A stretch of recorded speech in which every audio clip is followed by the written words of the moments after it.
이 멜식품이 상당히 그런 측면에서 중국이라든가 미국이라든가 이런 데 반응이 좋다고 그러는데 어떤 뭐 특별한 비결이 있습니까?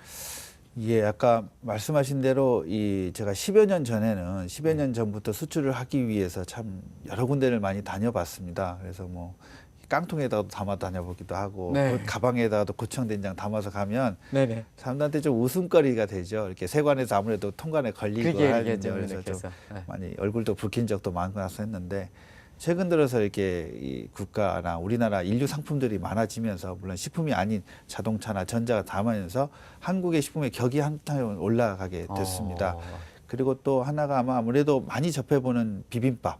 비행기에서 네. 주는 어쨌든 많은 그 비빔밥들을 먹어보면서 네. 한국 식품을 접해보면서 이렇게 건강식이라는 것들을 좀 접하면서 상당히 인식이 좋아진 것은 사실입니다. 네. 그리고 이제 저희들이 지금까지는 이제 OEM 방식으로 대기업이나 이렇게 무역회사들의 이제 OEM 방식으로 제품을 하다가 한 3, 4년부터 제가 직접 더 열심히 더 뛰어다니게 됐는데요. 네. 다니다 보니까 이제 반응이 오기 시작을 하는데 저희들은 이 밖에 나가게 되면 대부분 다 교민 시장들이 다수입니다. 근데 교민 시장은 벌써 또 대기업이 잡았습니다. 그래서 교민 시장도 물론 들어가지만 현지 시장, 현지인들을 상대로 판매를 하자. 그런 것에 좀 더 중소기업으로서 그게 가장 저희가 먼저 좀 선두지 않을까 싶은데요. 그러다 보니까 저기 남미에 있는 페루도 갖다 좀 처음으로 한번 그렇습니까? 팔아봤고요. 저기 티벳에서도 갖다 팔리고 있고요. 네. 그다음에 몽골 같은 시장통에도 이게 팔릴 정도로 좀 다양하게 제품이 이제는 깔려서 전 세계 한 대형 매장 개수로도 한 1000여 개 이상은 아마 그렇습니까? 이 상품으로서 장류가 이렇게 판매되고 있습니다. 국민의 구매에 맞겠지 했지 않습니까? 네. 그런 측면에서 요새 선풍적으로 인기가 있는 게 있다 그래요. 그래서 여기 아마 네. 두 개를 가져오셨는데요. 네. 어떤 것부터 설명하시겠습니까? 요거부터 설명해 주시겠습니까? 제일 구매를 많이 하는 사람이 중국 사람들입니다. 아, 그렇습니까? 예, 전 세계 중국에서 파는 중국인들도 있고 뉴질랜드에서도 고추장이 잘 나가서 가보니까 중국 마켓에서 고추장을 팔고 있고요. 그래서 중국 사람들이 소비가 이렇게 고추장을 많이 관심을 갖습니다. 근데 이제 중국 사람들이 관심을 갖는 것과 서구인들, 이렇게 우리가 외형이 다른 식문화가 전혀 다른 사람들의 관심들은 조금은 좀 다소 떨어진 것은 사실입니다. 그들이 먹는 식습관의 문화가 분명히 차이가 좀 있고요. 네. 그리고 저희가 갖고 있는 용기나 디자인 이런 부분들이 외부 사람들 이렇게 이제 이런 것은 이제 교민들은 쉽게 이해를 할 수 있지만 네, 현지인들은 이거를 받아들이기에는 아직은 좀 무리가 있었습니다. 그래서 저희들이 생각했을 때 이제 이원화하자. 얘는 이것은 교민 시장, 그 다음에 이런 것들은 이제 또 우리를 또 친숙하게 생각하는 사람들이고 새롭게 그들의 문화를 고추장은 우리가 주로 이 종지에서 숟가락을 탁 퍼야 이게 맛이지 않습니까? 근데 서양 사람들한테 고추장을 숟가락으로 푼다는 것 자체는 굉장히 위생적으로 어려운 문제이기 때문에 걔네들은 이렇게 짜서 먹는 문화. 그래서 고추장을 튜브에 짠다는 게 쉽지 않은 물성이 틀려서 쉽지 않은 양입니다. 하지만 뭐 그런 부분들. 여러 가지 용기의 형태를 바꾸고 그들이 친숙하게 받아들일 수 있는 브랜드를 뭔가를 만들어 보자. 그래서 스토리가 좀 있어야 되지 않을까 싶어서 저희들이 이렇게 아줌마 리퍼블릭이라고 아줌마 리퍼블릭에서 이렇게 조그맣게 있습니다만은 우스꽝스럽지만 사람한테 기억되고 잘 주신 것 같습니다. 꽃무늬는 몸빼바지, 패턴. 여기는 앞치마. 이 자체가 결국은 장의 한류와 딱 들어맞는 것 같습니다. 설명을 들어보니까. 그럼 한국 내에서도 좀 팔아라. 진짜 팔고 있습니까? 아니요, 팔지는 않습니다. 지금 한국 시장도 좀 왜 이렇게 기회를 안 주십니까? 전략입니다. 외국에서 잘 팔리는 우리 상품을 한국에서 파는 것으로. 그렇습니까? 그래야 스토리가 될 것 같아서 한국에서 팔기보다 먼저 해외에서 잘 팔고 그 상품이 여기서 판다 한다면 아무래도 중소기업의 브랜드보다는 우리 외국인들이 많이 찾는 것을 우리가 또 접해보는 것. 이 멜기업 지금까지 온 자체가 창조경제의 어떤 표본입니다는 그걸 좀 간략하게 설명해 주시기 바랍니다. 뭐 저한테 이제 창조경제는 굉장히 좀 어렵고 좀 생소한 분야입니다만은 또 제 나름대로의 정의를 좀 해보자면 산업 현장에 있고 고객을 만나보면 항상 고객의 니즈가 문제가 찰나처럼 지나갈 때가 있습니다. 근데 이제 우리나라의 식품 분야는 이제 국산 원료가 프리미엄이다라는 이제 폼이라고 해야 될까요? 이제 그런 것들의 개념을 가지고 많은 상품을 개발을 하고 그쪽을 하고 있지만 막상 수출을 하다 가보면 이거를 사는 소비자들은 수입식품입니다. 우리 입장에서는 우리 것이 좋은 것 같지만 네네. 그것을 사야 되는 반대편의 입장은 반드시 우리는 그렇죠. 수입식품이고 그 수입식품의 선택은 한국 제품도 있고 일본 제품도 있고 중국 제품도 있고 여러 가지 태국 제품도 여러 가지 다양한 아시아 푸드 중에서 하나의 선택을 받아야 되는 입장이라는 거죠. 그렇다면 우리의 국산 원료가 좋다라는 그런 컨셉도 있지만 우리가 가지고 있는 핵심의 전통의 가치는 발효입니다.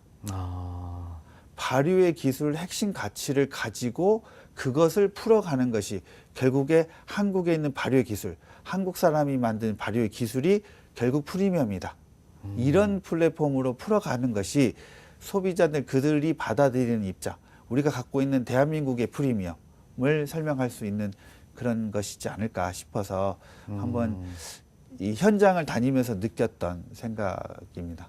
네. 좀 시청자분을 위해서 아버님이 좀 사회적으로 많이 네. 노력하는 이런 네. 것을 좀 간단히 좀 말씀해 주시기 바랍니다. 제 아버님께서는 이제 그 아름다운 사회에 참여하는 기업이 되자 이런 이제 비전을 가지고 계십니다. 아주 그 좋은 캐치프레이즈군요. 그래서 이제 어떻게 그걸 이제 실천할 것인지 또 우리가 중소기업 입장에서 또 할 수 있는 범위 안에서 하는 그런 부분들을 많이 고민하셨는데요. 뭐 이래서 책 기부들을 좀 많이 하셨습니다. 이렇게 대학교나 아니면 뭐 그 지역사회 그 얘기를 무척 많이 하시더라고요. 종교 단체 이렇게 좀 책도 좀 기부를 하고요. 실은 전에는 이제 성금을 이렇게 해서 했습니다. 이렇게 직원들의 또 일정 부분들을 또 모아서 성금도 했는데 이것도 이렇게 돈이 나가다 보니 좀 재미가 직원들도 이렇게 나가는 의미도 못 느끼고 서로 이제 일상적인 일이 돼버려서 그걸 어떻게 좀 의미 있는 일로 바꿔볼까 해서 한 2년 동안은 지금 그 지역의 면입니다. 그게 서면이라고 하는데 이제 서면 면민들하고 김치를 좀 담갔습니다.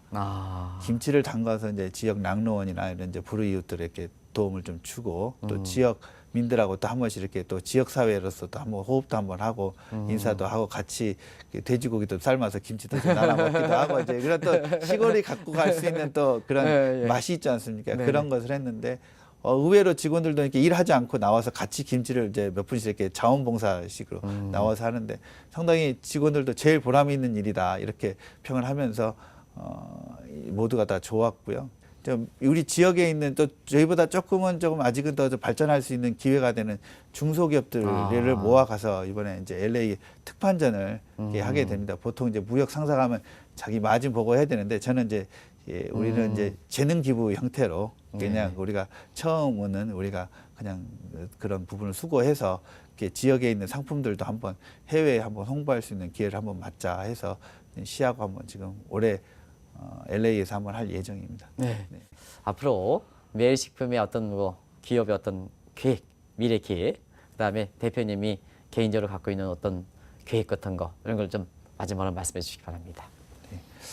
저희들이 올해가 이제 70년대 굉장히 이제 소중한 시간입니다. 그래서 저희들이 미래를 어떻게 앞으로 장수기업 100년, 200년, 300년 되는 어떤 대표적인 장수기업이 되기 위해서 많이 고심을 하고 있고요.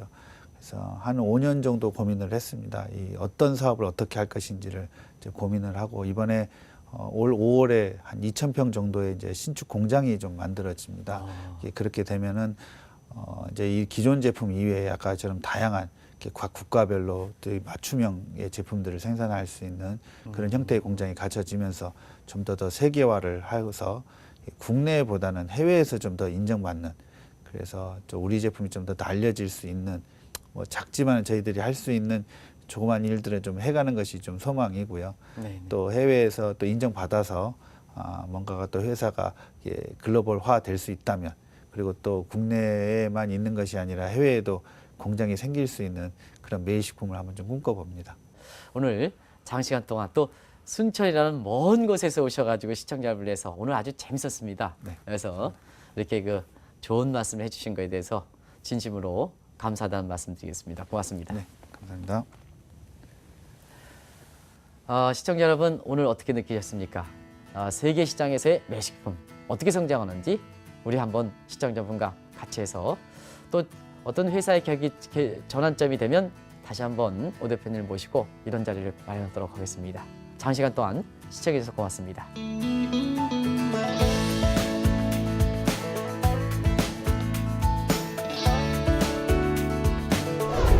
제가 매일 고객을 만나고 산업 현장을 다닐 때 느끼는 문제와 해결, 고객의 니즈가 있습니다. 이것을 어떻게 해석하고 문제를 풀어가지고 그것을 기회를 비즈니스로 만들어내는 그런 과정이 곧 창조 경제지 않을까 생각합니다.